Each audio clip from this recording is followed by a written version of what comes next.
Info Intox, c'est avec vous, Antoine Fenot, et direction donc la République démocratique du Congo ce soir où des photos d'un avion de l'armée française sèment le trouble. Oui, absolument, Raphaël. Bonsoir à vous. Et ces photos, elles ont été relayées par plusieurs comptes Twitter, notamment celui-ci. Je vais vous la montrer immédiatement. Voilà, qu'est-ce qu'on y voit?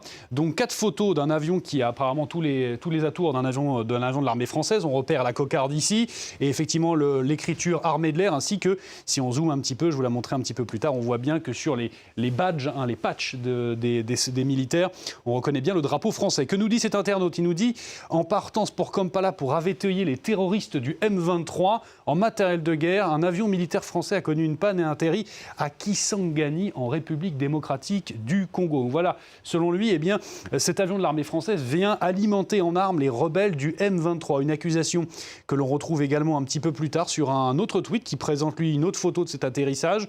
Là encore, même accusation, des armes automatiques, des bombes, des missiles et autres effets militaires, nous dit cet internaute qui mentionne également donc une panne de cet avion forcé d'atterrir donc en République démocratique du Congo. Encore un dernier exemple, par exemple ici, là c'est encore toujours la même accusation. Cette affirmation d'une panne est toujours ces armes que transporterait donc cet avion de l'armée française. Donc Raphaël, je vais vous montrer un petit peu les photos que j'ai pu récupérer et agrandir, donc notamment celles des soldats, pour vous rendre compte.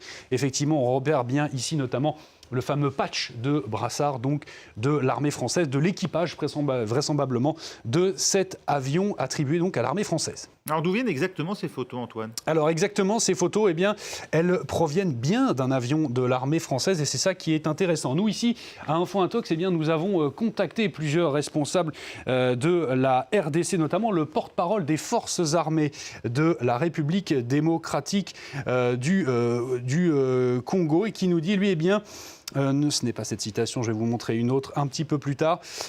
Voilà, cet avion a émis un signal de détresse, nous a-t-il dit, et il a été autorisé à se poser à l'aéroport de Kisangani le 18 novembre. C'est un avion donc de l'armée française qui reliait N'Djamena au Tchad vers le Burundi. Les autorités ont procédé, vous le voyez ici, aux vérifications d'usage et contrairement à ce qu'on peut lire sur les réseaux sociaux, nous dit ce porte-parole, aucune arme n'a donc été trouvée à l'intérieur. Et pour en être sûr, nous avons également contacté, donc, la situation que je vous montrais un petit peu avant, l'armée française, le porte-parole du chef d'état-major des armées, qui nous dit donc qu'il s'agissait donc bien d'un avion de l'armée française, le CASA CN 235, vous le voyez ici, et qui effectuait un trajet depuis la France, avec une étape prévue à N'Djamena et une autre à Bujumbura, au Burundi, avant de rallier la Réunion. Et effectivement, il a eu, nous dit le porte-parole de l'armée française, un problème avec un de ses moteurs au-dessus de la RDC. Et on a pris une carte, nous ici, à Info Intox, et on s'est rendu compte, vous le voyez donc ici, l'avion arrivait donc de France métropolitaine, vous voyez N'Djamena ici au Tchad, le Burundi est ici, Bujumbura est là. Et effectivement, l'avion devait faire ce trajet-là avant d'ensuite de prendre la direction de l'île de la Réunion que l'on voit jusqu'ici. Et il a dû donc être dérouté jusqu'en République démocratique du Congo lorsqu'il a eu un problème donc avec ses moteurs. Il faut dire également que l'ampleur de cette infox ça a pris une telle ampleur que un porte-parole du gouvernement de la RDC a donc été obligé, vous le voyez ici dans cette vidéo de Patrick Mouyaya, c'est son nom, de justifier cet arrêt intempestif, si l'on peut dire, d'un avion de l'armée française en RDC. C'est un exemple de plus du ressentiment anti-français dont on vous parle beaucoup dans plusieurs pays d'Afrique. C'était notamment le cas, souvenez-vous, on en avait parlé ici à Info Intox, au Mali, où on retrouvait encore ces accusations de Français armant donc des terroristes, en l'occurrence ici, ou plus largement des rebelles, comme c'est le cas dans notre affaire ici. Vous avez un autre exemple, Antoine, d'Infox qui vise précisément la présence française en Côte d'Ivoire cette fois. Absolument, Raphaël, c'est en Côte d'Ivoire et là, vous allez le voir, c'est un peu le même système. Cette fois-ci, c'est basé autour de cette vidéo Facebook que je vais vous montrer un petit peu plus tard.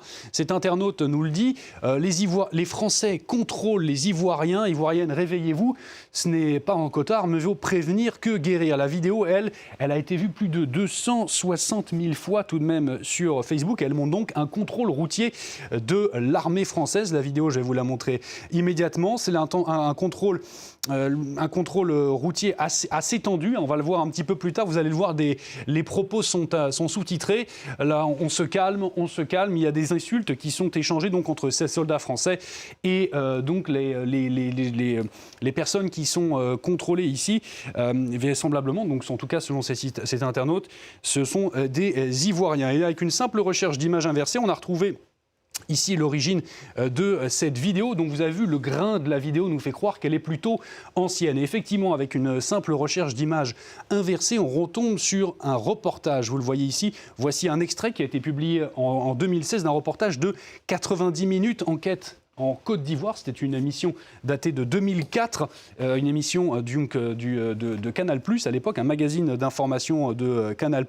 Et nous ici, vu qu'on est un petit peu précis, on a voulu bien vérifier si effectivement cette vidéo se retrouvait bien en Côte d'Ivoire. J'ai pris ici, vous voyez, une capture d'écran du contrôle que l'on voit ici, et je me suis amusé, si l'on peut dire, à prendre, grâce à Google Maps, une photo de ce pont que l'on trouve également à Abidjan. C'est le pont Charles de Gaulle, et vous le voyez juste ici, on retrouve des éléments assez distinctifs. Vous voyez par exemple cet ensemble de bâtiments que l'on voit là, ici sur l'image, et bien sur cette capture d'écran, vous le voyez, on les retrouve ici, de même que la barrière qui est donc là. Donc on peut bien l'affirmer, Raphaël, c'est bien une vidéo qui a été prise en Côte d'Ivoire. Le problème, c'est qu'elle montre un reportage bien ancien qui date de 2004, à l'époque où l'armée française, souvenez-vous, intervenait en Côte d'Ivoire lorsque l'armée ivoirienne était confrontée aux rebelles dans le nord du pays, dirigés par Guillaume Soro, et que l'aviation, il y avait eu les forces françaises qui s'interposaient à l'époque, les forces de la force Licorne, que j'ai retrouvé ici sur le site des armées pour vous, qui intervenait donc dans le pays de 2002 à 2015, qui avait été pris pour cible. Les forces françaises avaient répliqué, notamment en tirant sur des civils qui se dirigeaient vers une de ces bases. Et ce contrôle routier, justement, intervient juste après cette nuit d'échauffourée où l'armée française avait tué des civils et ivoiriens, ce qui explique donc le contexte de tension. Pour être tout à fait complet, j'en terminerai là-dessus, sachez que les forces françaises actuellement, elles sont présentes en Côte d'Ivoire, mais pas du tout sous la forme de l'opération Licorne. Ce sont les forces françaises en Côte d'Ivoire qui, elles, interviennent en partenariat avec les forces ivoiriennes. Elles n'ont absolument pas vocation à réaliser des contrôles routiers. Donc vous l'avez vu, encore une fois, une vidéo sortie de son contexte, bien ancienne cette fois, avec encore une fois pour but de décrédibiliser l'image de la France dans cette région. Merci Antoine Feneau, c'était Info Intox d'Antoine. Restez avec nous, on se retrouve